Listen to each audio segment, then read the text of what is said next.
샬롬 할렐루야. 디모데전서 4장 4절에서 6절이요. 하나님께서 지으신 모든 것이 선함에 감사함으로 받으면 버릴 것이 없나니 하나님의 말씀과 기도로 거룩하여 짐이라. 네가 이것으로 형제를 깨우치면 그리스도 예수의 좋은 일꾼이 되어 믿음의 말씀과 네가 따르는 좋은 교훈으로 양육을 받으리라. 아멘. 그리스도 예수의 선한 일꾼 첫 번째입니다. 그리스도 예수의 선한 일꾼이라는 제목으로 성경에 나오는 믿음의 선진들 가운데 애굽의 총리가 되어서 하나님 앞에 영광을 돌린 요셉을 통해서 주님의 선한 일꾼이 되기 위한 조건들을 살펴보겠습니다. 첫째는 하나님의 일을 이룰 때 중요한 것은 무엇인가 이지요. 인간 경작을 하시는 하나님께서는 이 땅에 그 뜻과 역사를 펼칠 때 하나님의 사람들을 통해서 역사해 나가십니다. 따라서 하나님의 일을 이루어지기 위해서는 반드시 합당한 일꾼이 있어야 합니다. 선 자체이신 하나님의 모든 계획과 일들 역시 선한 것이므로 하나님의 일을 잘 감당하려면 선한 마음을 가져야 합니다. 성경을 보면 하나님께서 일꾼을 선택하실 때 사람의 외모를 보지 않으시고 오직 중심을 보셨습니다. 그러므로 우리가 하나님 앞에 크게 쓰임받아 영광을 돌리는 일꾼이 되려면 지혜, 지식, 재물, 명예가 필요한 것이 아닙니다. 이러한 것들도 있으면 좋겠으나 그보다 더 중요한 것은 하나님을 기쁘시게 할 수 있는 마음의 선을 이루는 것입니다. 믿음의 선진들도 모두 하나님을 기쁘시게 할 수 있는 선의 마음을 가진 사람들이었습니다. 물론 누구나 부모의 길을 받고 태어난 사람이기에 원죄가 있고 성장하면서 입력된 비진리, 어둠들이 있습니다. 그러나 선한 중심을 보시고 선택하셔도 더 깨끗하고 큰 그릇으로 만드시고자 여러 가지 연단이 필요하지요. 이 과정을 통해 더 크게 하나님의 영광을 나타내는 권능의 일꾼들이 되게 하시는 것입니다. 다니엘서 12장 10절에 많은 사람이 연단을 받아 스스로 정결케 하며 희게 할 것이나 악한 사람은 악을 행하리니 악한 자는 아무도 깨닫지 못하되 오직 지혜 있는 자는 깨달으리라 하신 대로 연단을 통해 스스로 성결케 되어서 하나님의 일에 쓰임받기 합당한 그릇으로 나와야 되는 것이죠. 두 번째, 이스라엘 민족의 기틀을 마련한 요셉 살펴봅니다. 하나님께서는 이 땅에 사람을 창조하시고 인간 경작의 과정을 통해서 영원히 사랑을 주고받을 수 있는 참 자녀를 얻기 원하셨습니다. 이러한 인간 경작의 모델로 선택받은 민족이 바로 이스라엘 민족이지요. 하나님께서는 믿음의 조상 아브라함을 택하시고 야곱이 낳은 12 아들을 통해 하나님을 사랑하고 하나님을 경외하는 하나의 큰 민족을 이루려시는 뜻을 갖고 계셨습니다. 이러한 하나님의 뜻이 이루어지기 위해서는 출애굽기 1장 1절에서 5절에 기록된 대로 그 당시 70명에 불과했던 야곱의 가족들이 주변의 다른 이방인들로부터 지킴받고 안전하게 거하며 성장할 수 있는 정착지가 필요하였지요. 그래서 이스라엘이라는 독립국가를 형성하며 강한 민족으로 키우기 위한 놀라운 하나님의 놀랍고도 섬세한 섭리를 이루는 통로가 된 인물이 바로 요셉이었습니다. 창세기 37장에 나오는 요셉은 평범한 목축업을 하는 가정에서 사랑받는 아들이었지요. 17세의 소년 요셉은 13년 후 이방 나라인 애굽의 총리가 되어 하나님을 알지 못하는 사람들에게 하나님의 이름을 알리고 크게 영광을 돌리게 됩니다. 또한 당시 고대 근동 지방에 불어닥친 7년간의 대기근 속에서도 수많은 사람의 생명을 구할 수가 있었지요.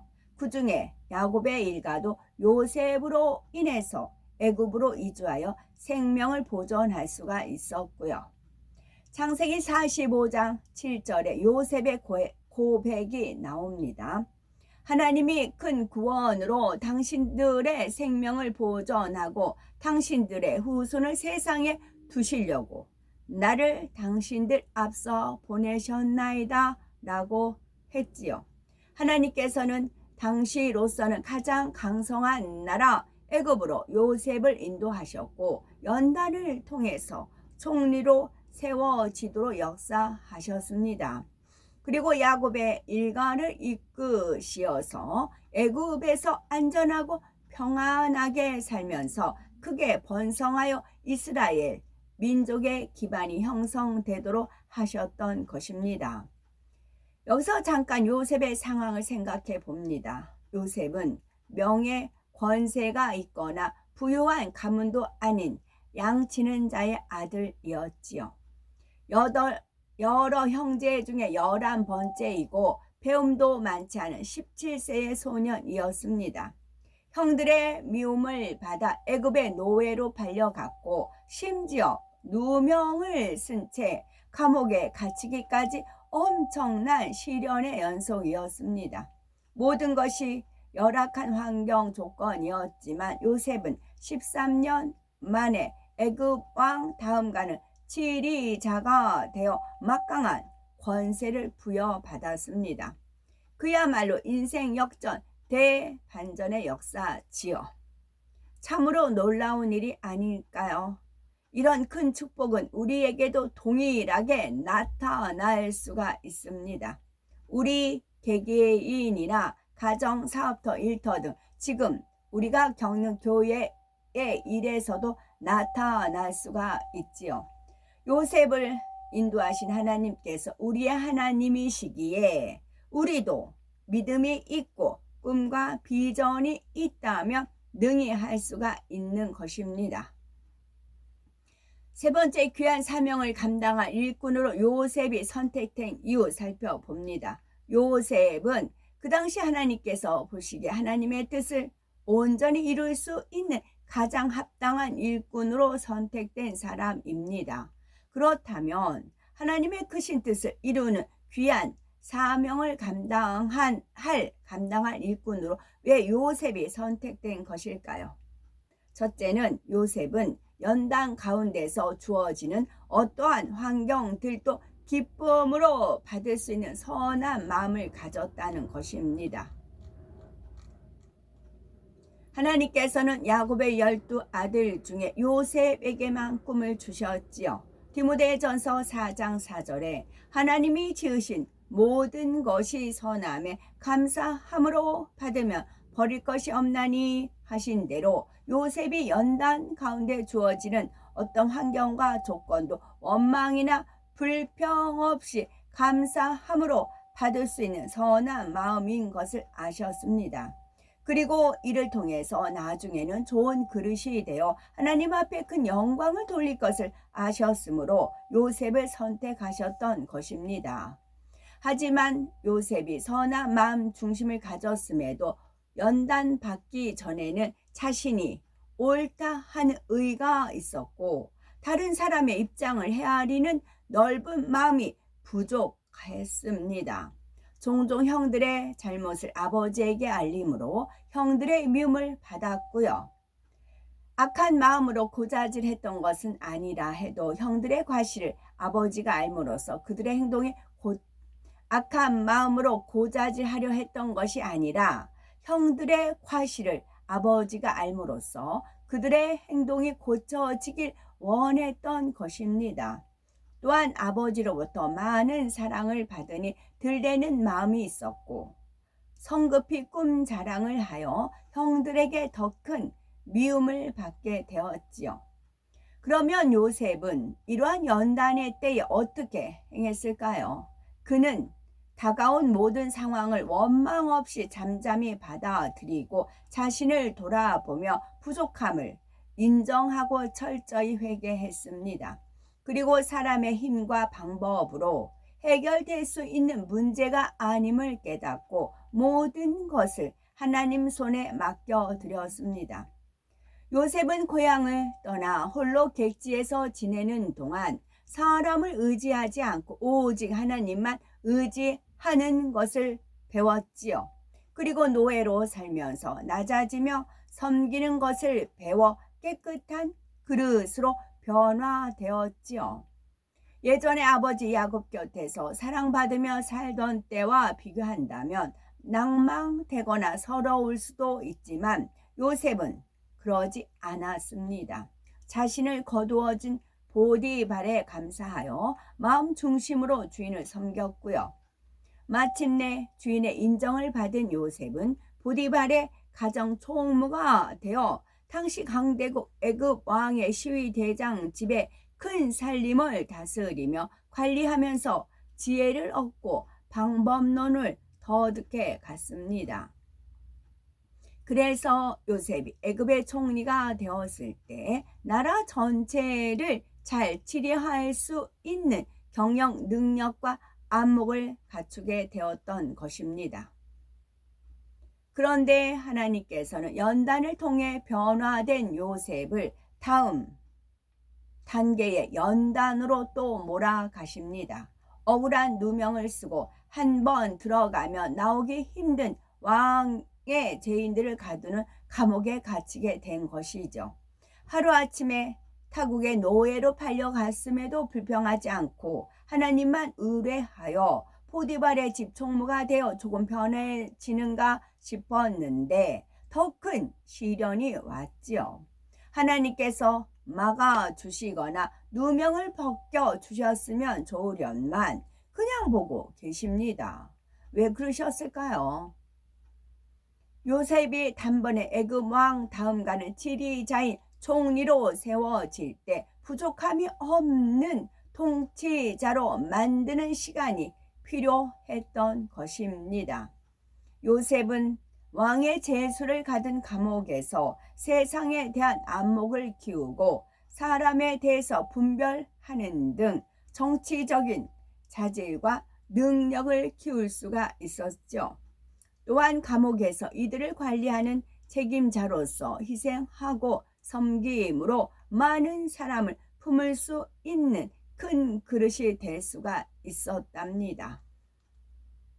물론 하나님께서 이러한 연단을 주지 않고 곧바로 총리로 세우실 수도 있지만 어떤 연단도 없이 곧장 총리로 세워졌다면 다스리고 관리하는 것에 대한 경험이나 지혜가 없는 요셉으로서는 애굽을 제대로 치료할 수가 없었을 것입니다.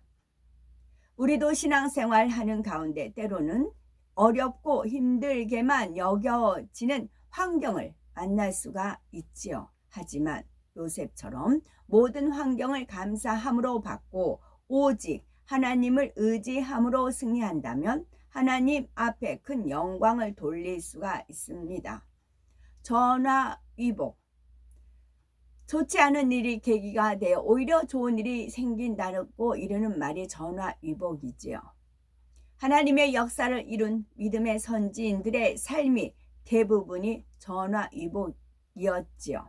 악한 원수마귀 사단은 선한 사람, 의인들을 공격하며 어렵게 하지만 이를 통해서 하나님의 사람은 지극한 선의 사람으로 나오는 것을 볼 수가 있습니다. 그리하여 더 큰 믿음으로 나아갈 때 하나님께서 반전으로 역사하시어 더 큰 영광으로 나오게 하십니다. 이사야 55장 8절에서 9절에 여호와의 말씀에 내 생각은 너희 생각과 다르며 내 길은 너희 길과 달라서 하늘이 땅보다 높음같이 내 길은 너희 길보다 높으며 내 생각은 너희 생각보다 높으니라 말씀하셨습니다.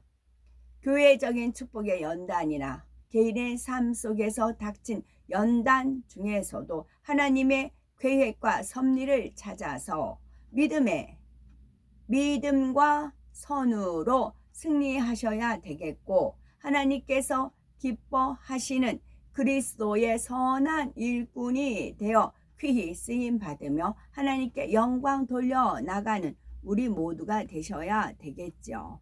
아멘.